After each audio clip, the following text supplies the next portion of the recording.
Demons are real, and we're seeing them influence our society more than any other time in recent history. A supposed skit on SNL where Lady Gaga and others call on real demonic entities from ancient Mesopotamia, a satanic mass set to happen in Kansas State House, and the killings of Christians in Syria. Demons are real, and what's happening right now in the world proves it. In this skit from SNL last Saturday, a satanic ceremony takes place in a restaurant in response to the girl lying about it being her birthday. What I found most interesting about this skit is that the false gods that they called on are real demonic entities from ancient Mesopotamia.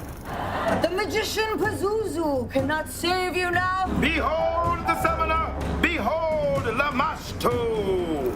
They don't just make up fake names or fake characters or say Satan because he's the most well-known. Someone who actually has knowledge of these demonic entities from the ancient past that are for sure used in the occult today added these things into the script. One of the entities they called on was Lamastu, which is a demonic Mesopotamian deity with multiple features of different animals. They also called on another Mesopotamian demonic deity known as Pazuzu, who was a well-known false god among the Babylonians and the Assyrians throughout the first millennium BC. After mentioning these very real two demonic false gods from ancient Mesopotamia, they call on Mola Ram, the bad guy from the Indiana Jones Temple of Doom movie. This is how they trick people. They make it seem like it's not a big deal by adding in a fictional character towards the end, making it seem like it's all a big joke.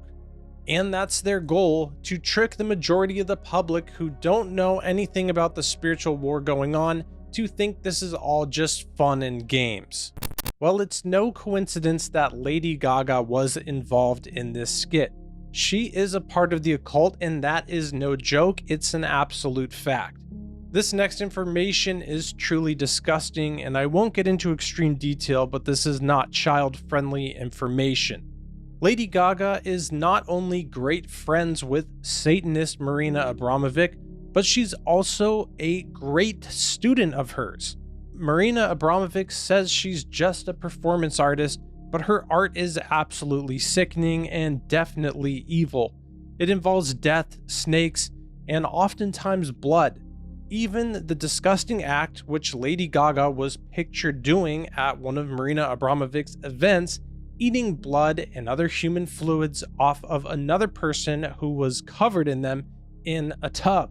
Jesus told us you can know a tree by its fruit, and looking at these artistic performances, we can definitely see that the fruit this is producing is evil. And just to re-highlight the point that Lady Gaga being involved with this skit is not a coincidence, because she herself is involved with Satanists in her actual life. Marina Abramovic discusses hardcore student Lady Gaga.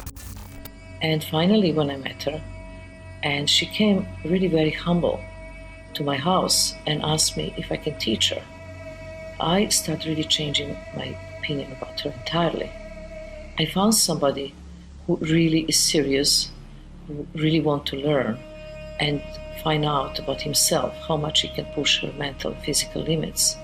We made this workshop in the woods, and she was such a good student. She never cheated. She really went much farther than I asked her for. And really, I learned that I start having a huge respect for her. The Bible prophesies that towards the end of time, evil will grow more and more and wickedness will become more prevalent, and we're definitely seeing this happen on a worldwide scale. We're seeing more evidence of this in just a few weeks at the Kansas State House, where a satanic black mass is going to take place.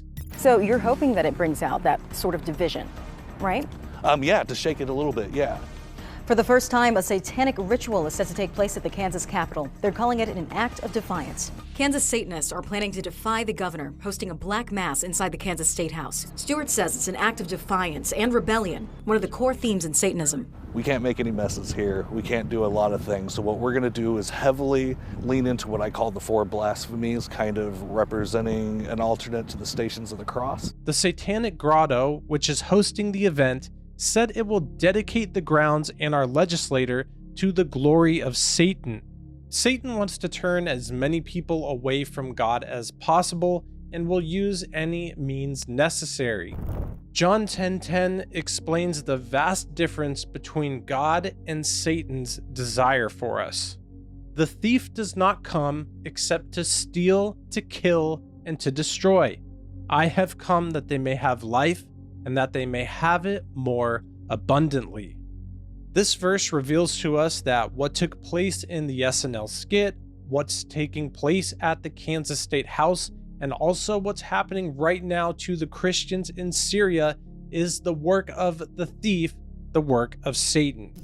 This information as well is disturbing but important to know and to share, as the media as a whole has been silent on the genocide of Christians that's happening worldwide. And Hebrews 13:3 tells us to remember the prisoners as if chained with them, those who are mistreated, since you yourselves are in the body also. Reports have been coming out that Christians in Syria are being slaughtered in their homes. The Christian populations within these towns in Syria are coming out and saying the Islamic terrorists are coming into their village and just killing person after person with no regard for women, children, or anyone else. They left nobody, more than 1,000 people killed in some of Syria's deadliest violence. This next testimony is from someone in one of the towns in Syria where they are constantly being attacked by the Islamic terrorists. And it's just a really great reminder to be grateful for all that we have, and as well to help how we can and pray for our persecuted brothers and sisters around the world. Covering my face now because I don't want anyone to see my face, because if they see me, they will kill me. I'm from Syria. I live now in the city of Latakia. Please, please, please. The media is not showing you anything.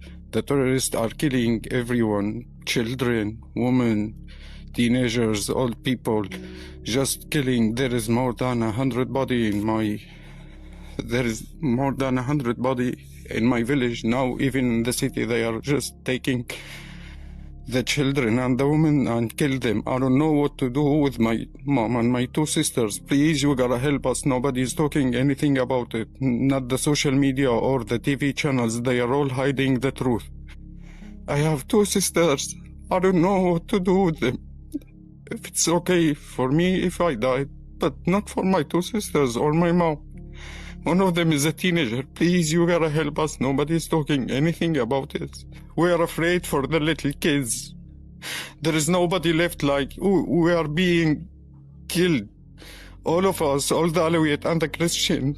For God's sake, if you believe in humanity, if you believe in any religion that you want, just please, you need to save us. You need to do something about this. Please, human rights, United Nations, anyone who can hear me, just please save us. You need to do something quickly. We are running out of time. There is no more Christian or Alawite to kill anymore. You need to save what the rest of us. Bible prophecy foretells that in the last days, evil will increase. I think everyone can agree that we are seeing this happen on a worldwide scale, unlike anything the world has ever seen. Revelation also prophesies that Christians will one day be beheaded for their rejection of the beast and not taking his mark or worshiping his image. We aren't seeing these events as of right now, but the Christian persecution that's happening in Syria and many other nations around the world is setting the precedent for the public at large to accept this persecution. The book of Revelation says that the martyrs who died for their faith are around the throne of God. That's a reward greater than anything we could ever imagine. Revelation chapter 20 gives us further information about the indescribable reward of those who stay faithful to Jesus even unto death. And they lived and reigned with Christ for 1,000 years. But the rest of the dead did not live again. Blessed and holy is he who has part in the first resurrection. Over such the second death has no power, but they shall be priests of God and of Christ, and shall reign with him 1,000 years. While it's prophesied that evil will increase towards the last days, and that even persecution will increase as well, God is still faithful, God is still good, and his plans for us are still good. And even if we do face persecution, if we stay faithful to the end, we will have a great reward. And that's why the Bible reaffirms this to us so many times. For we have become partakers of Christ if we hold the beginning of our confidence steadfast to the end. While it is said, "Today, if you will hear his voice, do not harden your hearts as in the rebellion. Therefore, gird up the loins of your mind, be sober, and rest your hope fully upon the grace that is to be brought to you at the revelation of Jesus Christ. Behold, I am coming quickly. Hold fast what you have, that no one may take your crown. And lo, I am with you always, even to the end of the age. Amen."